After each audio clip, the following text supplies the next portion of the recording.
আসসালামু আলাইকুম, welcome back to my another video. ঘ্যাসে চুলায় বানানো 3 ডিমের ভ্যানিলা পাউন্ড কেক রেসিপি আপনাদের সাথে শেয়ার করছি, তাও আবার অ্যালুমিনিয়ামের হাঁড়িতে। এই জন্য শুকনো উপকরণ চেলে নিচ্ছি।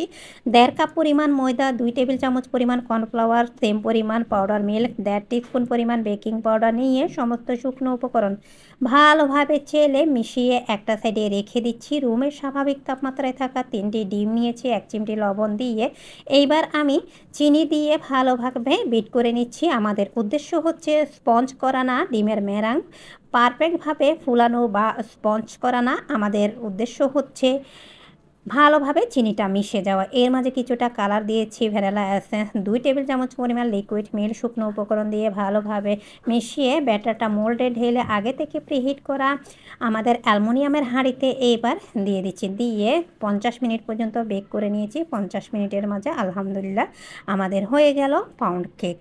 আজকের ভিডিও এই পর্যন্ত। সবাই ভালো থাকবেন, সুস্থ থাকবেন।